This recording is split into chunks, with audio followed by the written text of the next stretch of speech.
Hey everyone, this is Steven with Bama Saltwater. It has been a while, but I actually have the surf rods rigged up with some Bama Saltwater surf rigs and the beach car, and we're gonna head to the beach and do some fishing. So we need to go to the tackle shop first, get ice for the angle and some shrimp, and Mom is coming with me as well. So I like to share with you the whole experience from just leaving the house, getting the bait, getting everything we need, and heading out to the beach. So you can do the same thing if you live here or if you come down here and do some surf fishing. So we're gonna drive to the tackle shop and we'll see you there. Y'all, so we just came to Hooked Up Bait and Tackle, and I need to get some weights as well. Pyramid weights, and today I think we're gonna go with, I think 3 ounces.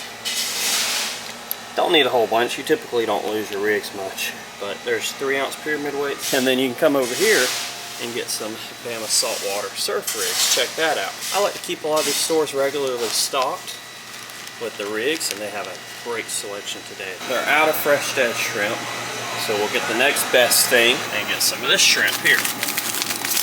Usually 1 bag will do, and we'll throw that in the back and let it thaw out on the way to the fishing spot. These are the FIshbites. They're synthetic cut bait, and I like to pair up shrimp with some of the FIshbites.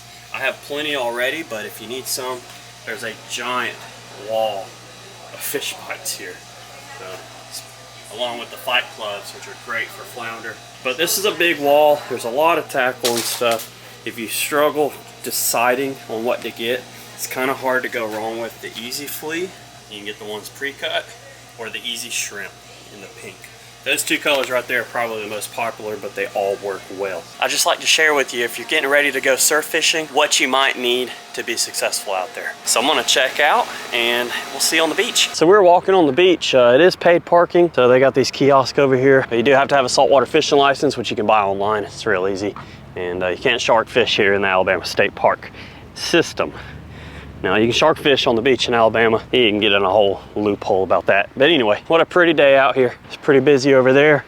So I think I'm gonna walk that way and see if we can find a sandbar or something to go sit on. So we have made it to the beach, and I just got my rod holders out. I'm just gonna be running 2 rods. It allows you to stay fairly simple, and it's not too much to keep up with. I've tied on one of my Bama Saltwater hand-tied Pompano rigs. It's just a double drop rig with fluorocarbon leader. These are 1/0 and 2/0 circle hooks. And what I've done is attached a 3 ounce pyramid weight to the bottom. It's not that rough today. If you want, you can use Sputnik sinkers. They look like a spider and they do hold a little better. But a 3 ounce is pretty good where you don't have to have a giant amount of tackle. What I've done is taken some dead shrimp. I peeled it, pinched it in half, and put 1 piece on there. I cut a piece of FIshbites and put that on the same hook. And I've done this exact same thing on the bottom. Any 4,000 to 5,000 reel works great. This is 30-pound braid, allows you to cast a little bit further. And I'm throwing this on a Shimano Speedmaster 9-foot surf rod. So we're gonna cast this out, have an identical setup over there. I'm gonna do the same thing, and we'll get to surf fishing. So what I like about this spot today, and the beach is changing all the time, but it's a nice deep trough in between that sandbar. And that's where I'm gonna toss this at. There we go. I like to loosen that drag a little bit so it doesn't get yanked out of the rod holder. Make sure your line's tight, and we'll do the same thing with the other fishing rod. Let's get the other one out. So I'm gonna cast in between me and that sandbar, since that's a deeper water. And once again, in the rod holder, tighten it up, and we're good to go. We're fishing. This one just went slack over here, so there's a fish on it. That's awesome. Literally the minute I cast out. All right. Heck yeah.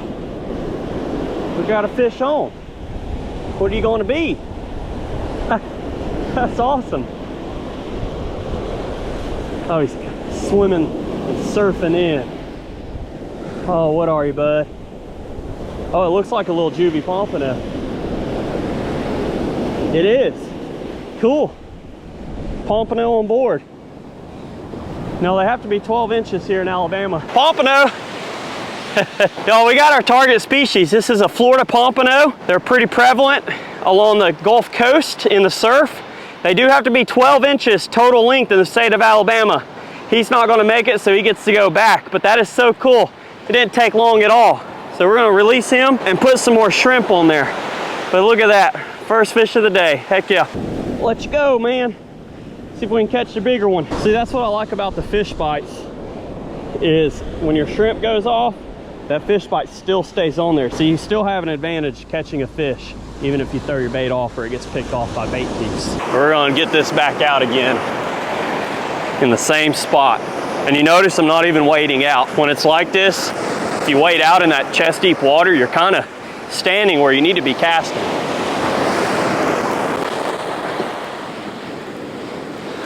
There we go. And that's why I like a 9-foot rod, because it's not too cumbersome, still makes the fight fun, but you can get a decent cast out. So we're set again. See how long that takes. Oh, this one's lucky right here. Y'all, this is only like a minute in between cast before it gets a bite. That's pretty cool. I'll bring you in again. Looks like about the same size Pompano. Come here. He's like, no, man, I'm fighting back a little harder. All right, you want to take it easy here, because this is where you can lose a lot of fish. Is right in that surf zone. He's a little bit smaller than the last one, but that's a Pompano. Heck yeah, another target species.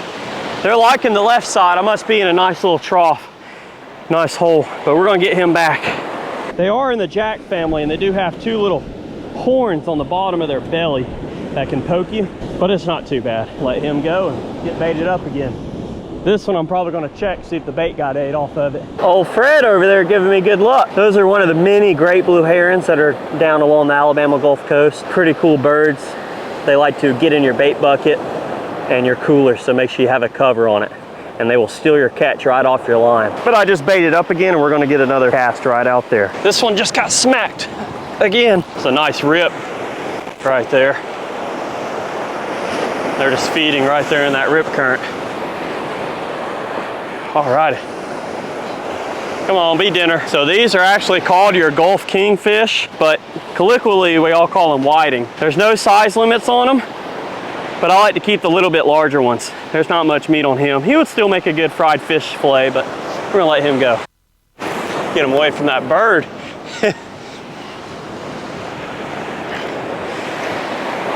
This one went slack, so let's see what happened on here. Do we have a fish? We might. Those whiting make good cut bait as well. Yeah, I do. Another small whiting. And old Fred's gonna try to take it. So you could keep these, cut the head off, scale them, and fry them whole, but if I catch one a little bit bigger, we'll keep it. It's his lucky day, we're gonna let him go. Not today, buddy. All right, back out again it goes. What we catch next, nobody knows. Gotta have fun out here. All right, I came over to get this other rod, and this other one just went off as soon as I cast it out. Okay. Oh, that one feels a little better. You know, since these are circle hooks, all you do is start reeling, and the hook will set themselves the majority of the time. They go in the corner of the mouth. So here we are. Oh, that's cool. Little flounder. Just landed a third species of the day. That is a Gulf flounder. See if he can turn his head. Those are very good eating, but he's undersized, and they close the season in November, so you wouldn't be able to keep him even if he was of size. But those are cool.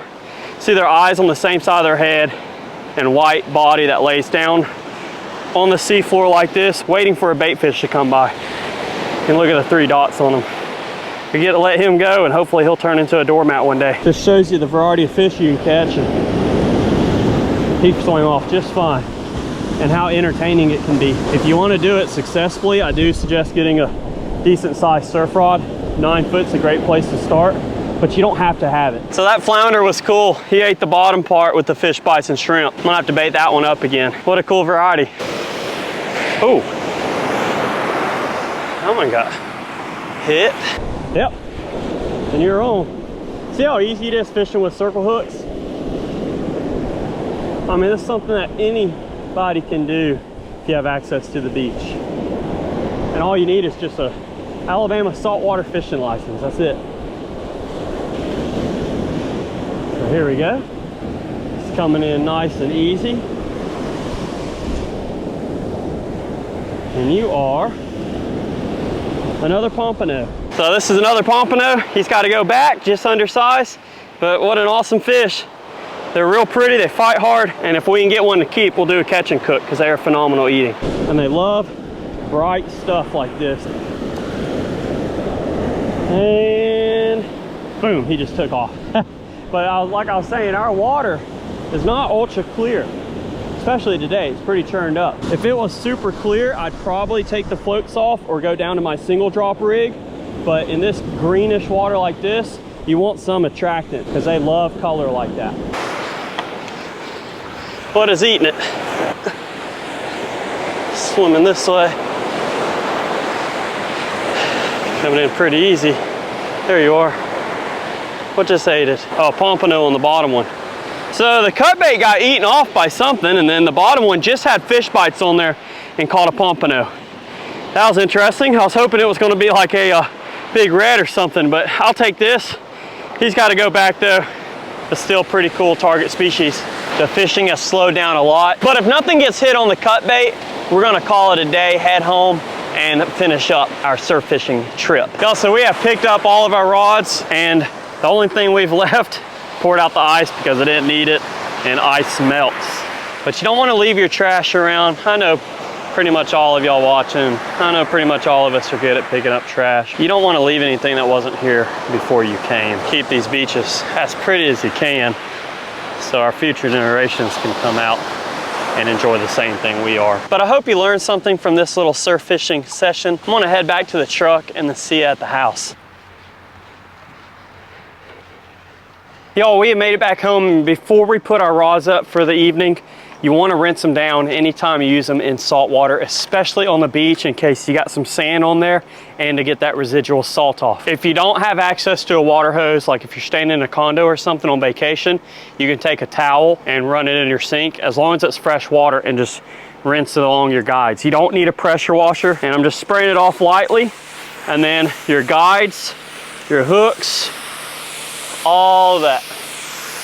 Don't forget the rod tips, and that's how you're going to keep your stuff lasting long enough in this salt water so it'll work for you next time. But y'all, I appreciate you for watching. I have all these Bama saltwater rigs along with a whole bunch of other stuff on bamasaltwater.com. You can pick those up. I'll tie them and ship them out to you. All of our partners of the channel are linked down below, including Mossy Oak. I'm wearing their shorts and their performance fishing shirt. Smash that subscribe button down below. We'll see you on the next Bama saltwater fishing video. I want to thank the good Lord up above for everything he does for us, so we'll see you later.